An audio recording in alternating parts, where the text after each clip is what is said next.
Good morning students. आज का topic है zeolite process. Zeolite process, it is also known as permuted, PERMUTIT, permuted process. Clear? Zeolite process is also known as permuted process. Permuted का मतलब क्या है? Boiling stone. Boiling stone. Clear? Boiling stone का क्या मतलब कि जो जियोलाइट है वो बॉइलिंग स्टोन है और एक तरह का स्टोन जो पोरस होता है। आजकल तो घरों में आरओ वगैरह यूज करते हैं हम लोग। पहले जब हमारे पास वाटर फिल्टर्स थे उसमें क्या होता था? बॉइलिंग स्टोन होता था। ऐसे स्टोन होता था फिल्टर में,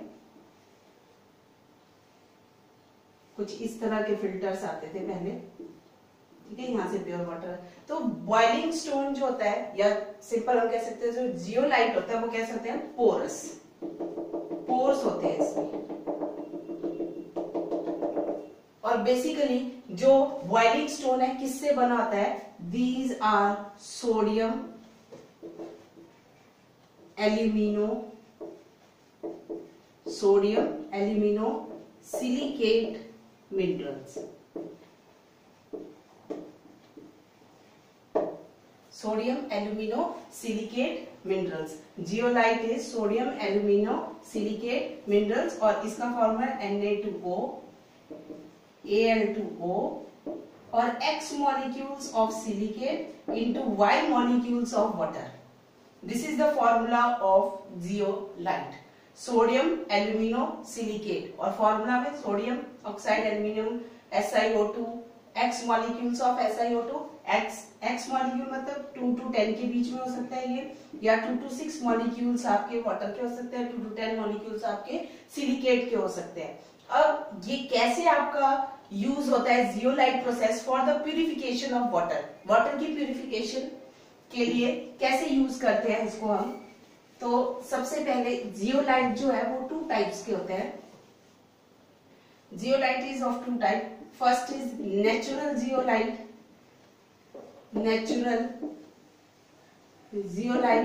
and second is synthetic zeolite. जो नेचुरल मतलब जो नेचर में आकर करते हैं, सिंथेटिक मतलब जो हम खुद प्रिपेयर करते हैं लैब में। नेचुरल जियोलाइट जो होते हैं they are non porous. Non porous मतलब ज्यादा पोरस नहीं होते, वो बहुत कम पोर्स इसमें होते हैं। और सिंथेटिक जियोलाइट जो हम खुद प्रिपेयर कर रहे हैं तो खुद हम ऐसा ही जियोलाइट प्रिपेयर करेंगे जिसकी ज्यादा से ज्यादा एप्लीकेशंस हो। तो सिंथेटिक जियोलाइट जो होता है वो कैसा होता है? पोरस होता है इन नेचर। क्लियर? जितना ज्यादा पोरस जियोलाइट होगा उतना ही हमारे लिए अच्छा होगा। क्यों? क्योंकि जितना ज्यादा पोरस होगा उतनी ही ज्यादा एक्सचेंजिंग पावर होगी जियोलाइट की। ये तो है इसके टाइप्स जियोलाइट के। अब इसकी वर्किंग क्या है कि कैसे वर्किंग करता है जियोलाइट। तो जियोलाइट कैसे वर्किंग करता है? एक आपके पास कोई सिलेंडर है, क्लियर? उसमें हम क्या कर रहे हैं, यहां से इम्प्योर वाटर जो है वो इंट्रोड्यूस कर रहे हैं और यहां पे हमने लगा रखा है जियोलाइट बेड, या जियोलाइट कह सकते हैं हम। और जियोलाइट क्या है? Sodium alumino silicate, X molecules of silicate and Y molecules of water. अब क्या होगा? यहां से बेसिक प्रिंसिपल क्या है? यहां से हार्डनेस कॉजिंग सॉल्ट्स आएंगे। क्लियर? मान लो hardness causing salt is CaSO4। तो जियोलाइट हमारा सोडियम एल्यूमिनियम सिलिकेट, इसको शॉर्टकट में हम ऐसे लिख सकते हैं Na2 और बाकी का जो पोर्शन है that is represented by Z। तो जियोलाइट को हम सोडियम जियोलाइट ऐसे रिप्रेजेंट कर सकते हैं। This is sodium zeolite. Clear है? तो अब क्या होगा कि CaSO4 वाटर में ये हार्डनेस कॉजिंग सॉल्ट है। अब ये क्या करेगा? जियोलाइट से पास होगा। वाटर में CaSO4 प्रेजेंट है, तो जब ये जियोलाइट से पास होगा तो क्या होगा? जियोलाइट हमारे पास chemical reaction will be Na2Z, that is sodium zeolite. This will react with hardness causing salt. Hardness causing salt is CaSO4. Then what will happen? This will exchange the hardness causing ion, मतलब Na positive will exchange with Ca2 positive, जैसे हमने पिछले topic में किया था ion exchange method, जिसमें cation से cation exchange होते थे और एनाइन से एनाइन एक्सचेंज होते थे। वैसे यहाँ पर कैल्शियम 2 पॉजिटिव किससे एक्सचेंज होगा, सोडियम से। सोडियम जियोलाइट में क्या होगा, sodium will exchange with calcium, तो हमारे पास क्या बन जाएगा यहाँ पे, कैल्शियम जियोलाइट प्लस Na2SO4। तो मतलब जो ये जियोलाइट है ये क्या करेगा, जो कैल्शियम जियोलाइट बना उसको यहाँ पर रोक लेगा अपने पास।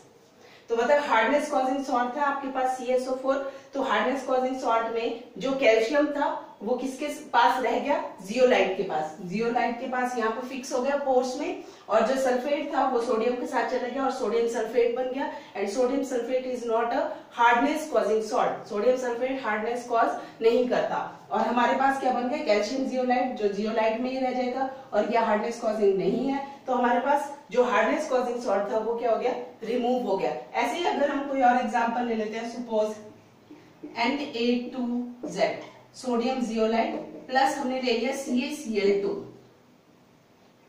ठीक है, तो क्या रिएक्शन होगा, कैल्शियम से सोडियम इंटरचेंज हो जाएगा, तो बन जाएगा हमारे पास calcium zeolite plus 2NaCl।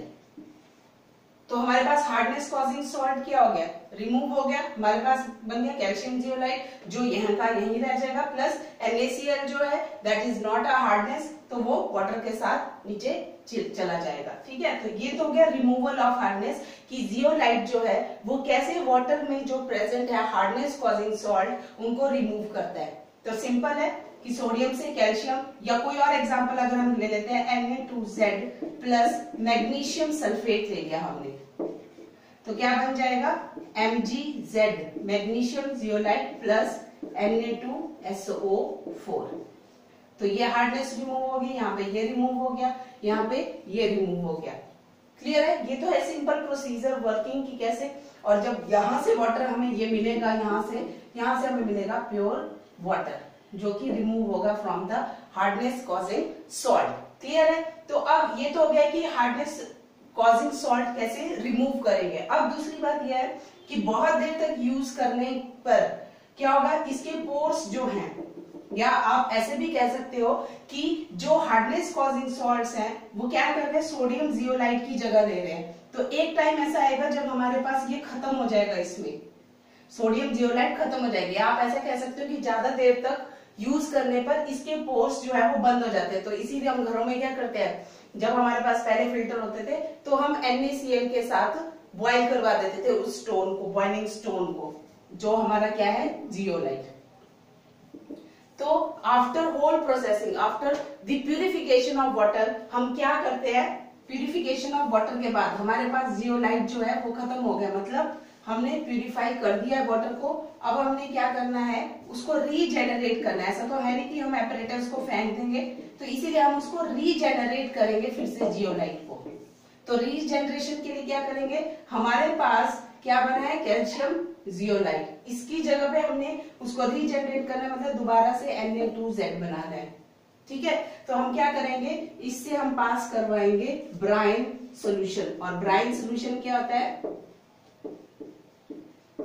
Brine solution is 10% NaCl solution जो है दैट इज ब्राइन सोल्यूशन। तो जब हम NaCl सोल्यूशन इससे पास करवाएंगे तो क्या होगा, सेम सोडियम से कैल्शियम एक्सचेंज हो जाएगा, हमारे पास फिर से सोडियम जियोलाइट प्लस CaCl2 बन जाएगा, और ये फिर से हमारा जियोलाइट एक्टिव हो गया for the exchange of the ions. तो इसको कहते हैं रीजेनरेशन ऑफ जियोलाइट।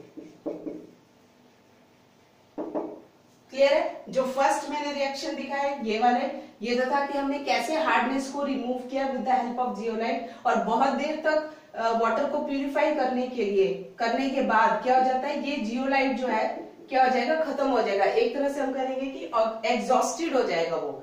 ठीक है, तो उसको फिर से रीजेनरेट करने के लिए हम क्या कर देंगे, NaCl से पास करवाएंगे हम कैल्शियम, जो भी हमारे पास जियोलाइट है उसको क्या कर देंगे, NaCl से पास करवाएंगे, और क्या हो जाएगा आपके, इसको रीजेनरेशन भी कह सकते हो या वॉशिंग भी कह सकते हो। और उसमें क्या हो जाएगा, फिर से आपका जो जियोलाइट है वो रीजेनरेट हो जाएगा। ठीक है, तो ये हमारा टॉपिक था जियोलाइट प्रोसेस का। Thank you.